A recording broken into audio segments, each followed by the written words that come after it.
ಚಾಮರಾಜನಗರದ ಪ್ರಕರಣದಲ್ಲಿ ರಾಜ್ಯ ಸರ್ಕಾರ ಏನನ್ನು ಮುಚ್ಚಿಡುತ್ತಿದೆ? ಶಾಸಕ Y Bharat Shetty.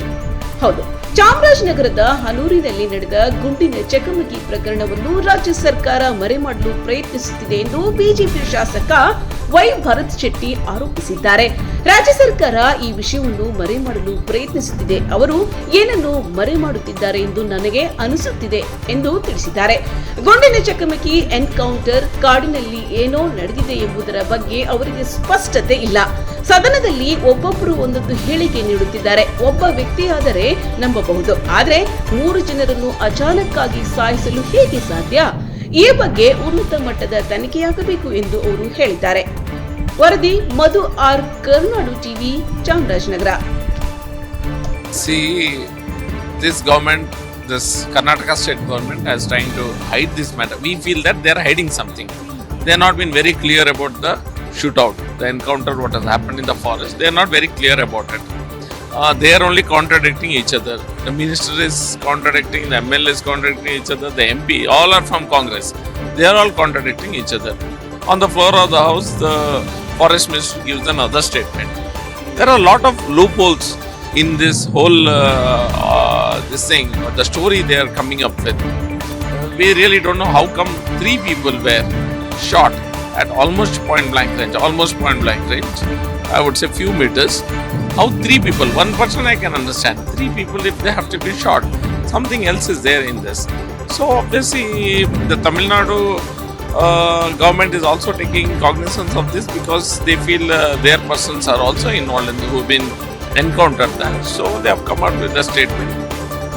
It's a life loss. It's not about Karnataka, Tamil Nadu or something. It's a life loss. 3 life has been lost. We need to know the truth behind this.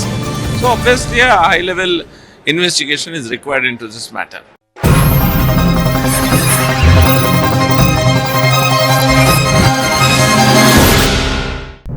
ಆನೆ ಮಾನವ ಸಂಘರ್ಷದಿಂದ ವಿರಾಜಪೇಟೆ ಮತಕ್ಷೇತ್ರದ ಜನ ಹಾಗೂ ಕೊಡಗು ಜಿಲ್ಲೆ ಅನುಭವಿಸುತ್ತಿರುವಂತಹ ವೇದನೆಯನ್ನು ವಿರಾಜಪೇಟೆ ಶಾಸಕರಾದ ಶ್ರೀ ಎಸ್ ಪೊನ್ನಣ್ಣ ಅವರು ಪ್ರಸ್ತಾಪಿಸಿದರು.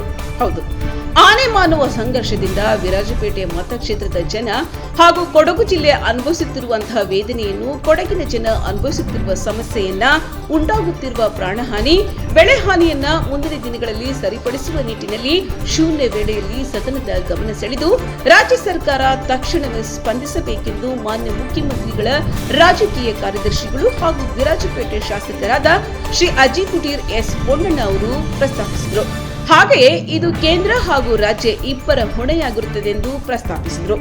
ರಾಜ್ಯ ಸರ್ಕಾರ ಅನೇಕ ಯೋಜನೆಗಳನ್ನು ತಂದಿದ್ದರೂ ಸಹ ಪೂರ್ಣವಾಗಿ ತಡೆಗಟ್ಟಲು ಸಾಧ್ಯವಾಗಿರಲಿಲ್ಲ ಹಾಗೂ ಕೇಂದ್ರ ಸರ್ಕಾರದ ಕೊಡುಗೆ ಕರ್ನಾಟಕಕ್ಕೆ ಸೀಮಿತವಾದಂತೆ ಶೂನ್ಯವಾಗಿರುತ್ತದೆ ಎಂಬ ವಿಚಾರವನ್ನು ಪ್ರಸ್ತಾಪಿಸಿದರು. ಕೇಂದ್ರ ಮತ್ತು ರಾಜ್ಯ ಸರ್ಕಾರ ಜೊತೆ ಸೇರಿ ಪರಿಹಾರ ಕಂಡುಕೊಳ್ಳಬೇಕೆಂಬ ವಿಚಾರವನ್ನು ಸಹ ಪ್ರಸ್ತಾಪಿಸಿದರು. ಇಂತಹ ಗಂಭೀರ ವಿಷಯವನ್ನು ಮಾನ್ಯ ಪೊನ್ನಣ್ಣರವರು ಸದನದಲ್ಲಿ ಮಂಡನೆ ಮಾಡುತ್ತಿದ್ದರೂ ಸಹ ತನ್ನದೇ ಆದಂತಹ ಕ್ಷುಲ್ಲಕ ರಾಜಕಾರಣದಲ್ಲಿ ತೊಡಗಿದಂತಹ ವಿರೋಧ ಪಕ್ಷಗಳು ಜನರ ಸಮಸ್ಯೆಯನ್ನ ಚರ್ಚೆ ಮಾಡಲು ಅವಕಾಶ ಮಾಡುತ್ತಿಲ್ಲ ಎಂದು ಬಿಜೆಪಿಯ ಮೇಲೆ ಕಿಡಿಕಾರಿದರು. ಮಾನ್ಯ ರಾಜ್ಯ ಸಚಿವರು ತಕ್ಷಣ ಸ್ಪಂದಿಸಬೇಕು, ಕ್ಷೇತ್ರಕ್ಕೆ ಭೇಟಿ ನೀಡಬೇಕೆಂದು ಒತ್ತಾಯಿಸಿದರು.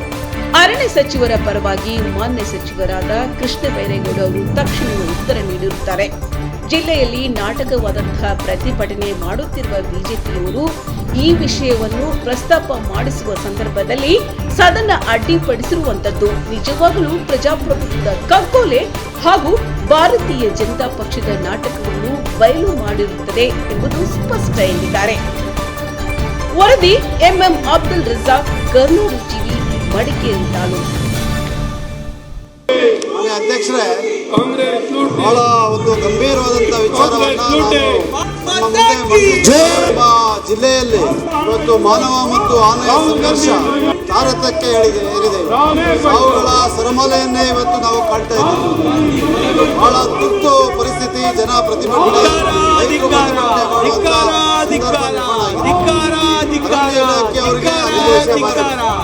ಬಾರಿ ಮನವಿ ಮಾಡಿದ್ರು. ಪರಿಹಾರ ಸೂಕ್ತವಾದಂತ ಪರಿಹಾರವನ್ನ ತರುವಲ್ಲಿ ವಿಫಲ ಕೇಂದ್ರ ಮತ್ತು ರಾಜ್ಯ ಸಬ್ಜೆಕ್ಟ್ ಮ್ಯಾಟರ್ ಕೇಂದ್ರದಲ್ಲಿ ಕೂಡ ಇವತ್ತು ಪ್ರಾಜೆಕ್ಟ್ ಎಲಿಫೆಂಟ್ ಅಂತೇಳಿ ಒಂದು ವಿಶೇಷವಾದಂಥ ಯೋಜನೆಯನ್ನು ಇವತ್ತು ಜರುಗಲಿಲ್ಲ. ಕೇಂದ್ರ ಸರ್ಕಾರ ಪ್ರಾಜೆಕ್ಟ್ ಎಲಿಫೆಂಟ್ ನಿಂದ ಇವತ್ತವರೆಗೂ ಕರ್ನಾಟಕಕ್ಕೆ ವೆಚ್ಚ ಮಾಡಲು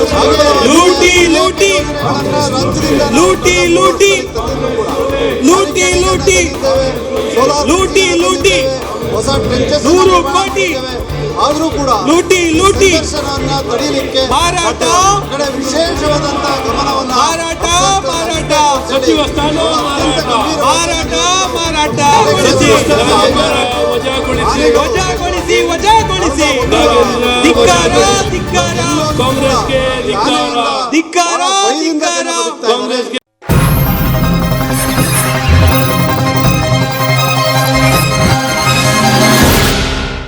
ಜಮ್ಮು ಶ್ರೀನಗರ ಹೆದ್ದಾರಿಯಲ್ಲಿ ಭೀಕರ ಅಪಘಾತ, 5 ಸಿಆರ್ಪಿಎಫ್ ಯೋಧರಿಗೆ ಗಾಯ.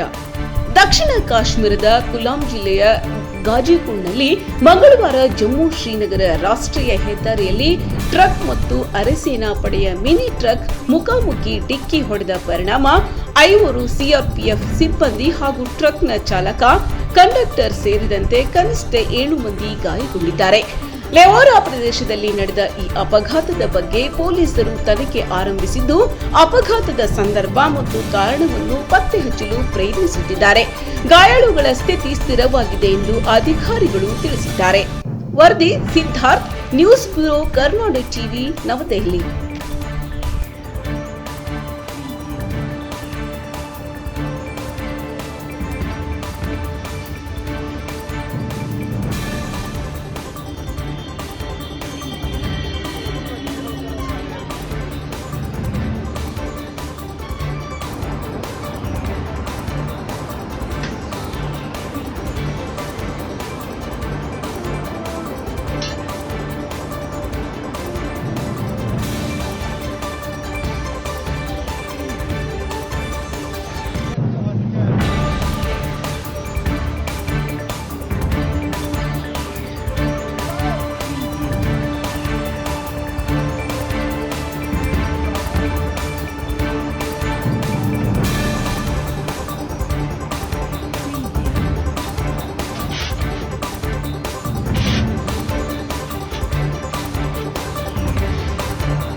ಚಾಮರಾಜನಗರ ಪ್ರಕರಣದಲ್ಲಿ ಮಹತ್ವದ ಬೆಳವಣಿಗೆ.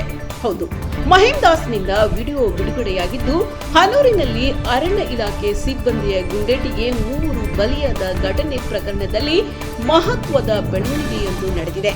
ಗುಂಡಿನ ದಾಳಿ ವೇಳೆ ಸ್ಥಳದಲ್ಲಿದ್ದರೂ ತಪ್ಪಿಸಿಕೊಂಡಿದ್ದ ಮಹಿಮ್ ದಾಸ್ ಅಜ್ಞಾತ ಸ್ಥಳದಿಂದ ವಿಡಿಯೋ ಬಿಡುಗಡೆ ಮಾಡಿದ್ದಾನೆ. ಶೂಟೌಟ್ ವೇಳೆ ಪರಾರಿಯಾಗಿ ಆಸ್ಪತ್ರೆ ಸೇರಿದೆ. ಈಗ ಹೊರಬರಲು ಭಯವಾಗುತ್ತಿದೆ. ಪೊಲೀಸರು ಹಾಗೂ ಅರಣ್ಯ ಇಲಾಖೆ ತನಿಖೆ ನಡೆಸುತ್ತಿದ್ದು, ವಿಚಾರಣೆಗೆ ಬರುವಂತೆ ಹೇಳುತ್ತಿದ್ದಾರೆ. ಆದರೆ ಪೊಲೀಸರ ಬಗ್ಗೆ ಭಯದಿಂದ ಹೊರಬರಲು ಹಿಂದೇಟು ಹಾಕುತ್ತಿರುವುದಾಗಿ ಮಹಿಮ್ ದಾಸ್ ತಿಳಿಸಿದ್ದಾನೆ. ವರದಿ ಮಧು ಆರ್, ಕರ್ನಾಟಕ ಟಿವಿ, ಚಾಮರಾಜನಗರ. ಬಂದು ಅವ್ರು ಹಿಡಿಯುವಾಗ ಬೆಳಗಿನ ಜಾವ ಒಂದು 5 ಸರಿ ಬಂದುಬಿಟ್ರು ಅಂತ ಅವ್ರು ನೋಡುವಾಗ ಬಂದೇ ಇದ್ರು. ಅದ್ರ ಶೂಟಿಂಗ್ ನೋಡಿದ್ರು ನನಗೆ ಭಯ ಆಯಿತು. ಹಂಗೆ ಎದ್ಬಿಟ್ಟಿದ್ದೆ ನಾನು. ಆಮೇಲೆ ಆ ಥರ ನನ್ನ ಮೇಲೆ ಗೇಟ್ ಕೊಟ್ಟು ನಾನು ಹಂಗೆ ಟೌನ್ಗೆ ಎದ್ದು ಓಡಿಬಿಟ್ಟಿದ್ದೆ. ಏನಾಯ್ತಿಲ್ಲ, ಒಂದು 5 ನಿಮಿಷ ನೋಡುವಾಗ ಒಂದು ಸೌಂಡ್ ಇಲ್ಲ. ನನಗೆ ಹುಷಾರಿಲ್ಲದೆ, ತುಂಬ ಹುಷಾರಿಲ್ಲದೆ ಸೀರಿ ಕೊಡ್ತಾರೆ. ಹೊಟ್ಟೆನೇ ಹೋಗ್ಕೊಂಡು ಇದಾಗಿದ್ದೆ. ನಾನು ಅಲ್ಲಿಗೆ ಬಂದು ಮನೆ ಸೇರಿಬಿಟ್ಟು ಹಾಸ್ಪಿಟ್ಲಿಗೆ ಹೋಗ್ಬಿಟ್ಟಿದ್ದೆ ನಾನು. ಈಗ ನನಗೆ ಒಂಥರ ಭಯ ಆಗ್ತದೆ. ಈಗ ಎನ್ಕ್ವೈರಿಗೆ ನಮ್ಗೆ ಹೋದ್ರೆ ನಮ್ಮನ್ನು ಸಾಕ್ಷಿ ಯಾರಿದೆ ಅಂತ ಎಲ್ಲರ ಮೇಲೆ ಹೇಳಿ ಪೊಲೀಸ್ನವ್ರ ಮೇಲೆ ಇದು ಮಾಡ್ತಾ ಇದ್ದಾರೆ. ನಮ್ಗೆ ಅವ್ರ ಸ್ವಲ್ಪ ಸ್ವಲ್ಪ ಭಯ ಆಯ್ತದೆ. ನಾವು ಸುಮ್ಮನೆ ಪೊಲೀಸ್ನವರು ಸಾಕ್ಷಿ ಆಗಿರ್ತೀವಿ. ನಮ್ಮ ವ್ಯಕ್ತಿಗತ ನೀವೇ ನೋಡ್ತೀವಿ.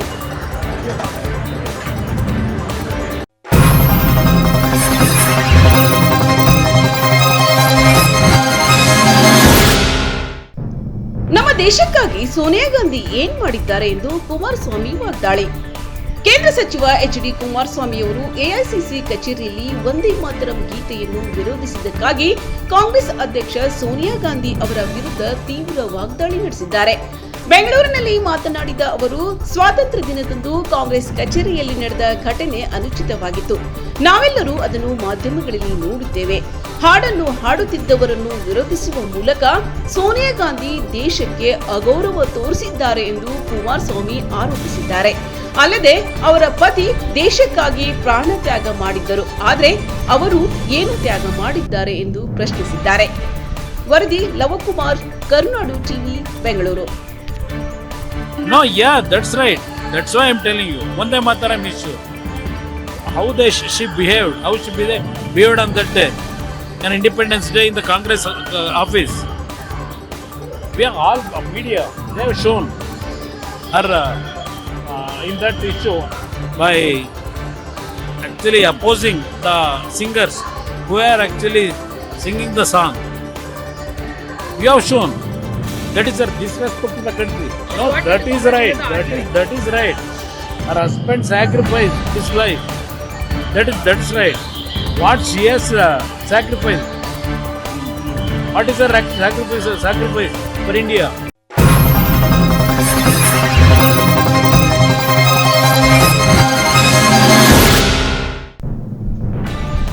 ನಟಿ ಟ್ವಿಷಾ ಆತ್ಮಹತ್ಯೆ ಪ್ರಕರಣ, ಪತಿ ಅತ್ತೆ ವಿರುದ್ಧ ಸಿಬಿಐ ಚಾರ್ಜ್ ಶೀಟ್ ಸಲ್ಲಿಕೆ.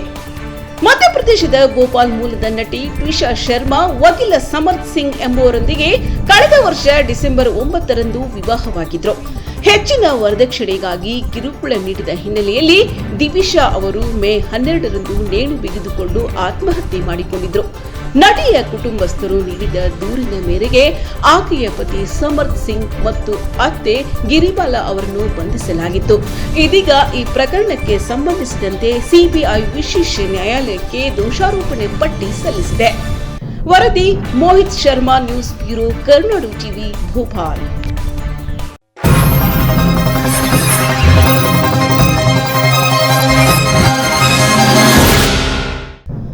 ಬಿಡದಿ ಟೌನ್ಶಿಪ್ ಯೋಜನೆ ಅಭಿವೃದ್ಧಿಗಾಗಿ ಅಲ್ಲ, ಹಣ ಲೂಟಿಗಾಗಿ ನಿಖಿಲ್ ಕುಮಾರಸ್ವಾಮಿ. ಬಿಡದಿ ಟೌನ್ಶಿಪ್ ಯೋಜನೆಯ ಬಗ್ಗೆ ಜೆಡಿಎಸ್ ರಾಜ್ಯ ಯುವ ಅಧ್ಯಕ್ಷ ನಿಖಿಲ್ ಕುಮಾರ್ ಗಂಭೀರ ಆರೋಪ ಮಾಡಿದ್ದಾರೆ ಎಂದು ಬೆಂಗಳೂರಿನಲ್ಲಿ ಮಾತನಾಡಿದ ಅವರು, ಇಂದು ಕಾಂಗ್ರೆಸ್ ಬೃಹತ್ ರಿಯಲ್ ಎಸ್ಟೇಟ್ ಒಪ್ಪಂದವನ್ನು ಸುಗಮಗೊಳಿಸಲು ಅಭಿವೃದ್ಧಿ ಹೆಸರನ್ನ ಬಳಸುತ್ತಿದೆ. ಈ ಯೋಜನೆಯು ರಿಯಲ್ ಎಸ್ಟೇಟ್ ಮೂಲಕ ಹಣ ಗಳಿಸುವ ಗುರಿಯನ್ನು ಹೊಂದಿದೆ. ಇದು 33,000 ಕೋಟಿಗೂ ಹೆಚ್ಚು ಮೌಲ್ಯದ ಒಪ್ಪಂದ ಎಂದು ನಾನು ಮೊದಲೇ ದಿನದಿಂದಲೇ ಸ್ಪಷ್ಟವಾಗಿ ಹೇಳಿದ್ದೇನೆ. ಕಾಂಗ್ರೆಸ್ ಸರ್ಕಾರ ಈ ಯೋಜನೆಯನ್ನು ಹಾಗೆಯೇ ನೋಡುತ್ತಿದೆ. ಅವರು ಅಭಿವೃದ್ಧಿಗಾಗಿ ಇಲ್ಲಿಲ್ಲ, ಅವರು ರಿಯಲ್ ಎಸ್ಟೇಟ್ ಮೂಲಕ ಹಣ ಗಳಿಸಲು ಇಲ್ಲಿದ್ದಾರೆ. ಇದು ತುಂಬಾ ಸ್ಪಷ್ಟ ಎಂದು ಹೇಳಿದ್ದಾರೆ. ವರದಿ Ram Kumar, Karunadu TV, Bengaluru. Today, the Congress, in the name of development, they want to loot. This project is only to make money out of real estate. I have clearly stated day one, more than 33,000 crore ka deal has been. That is what the Congress government is looking at this project as. They are not here for development, but they are here to make money through real estate. It is very clear.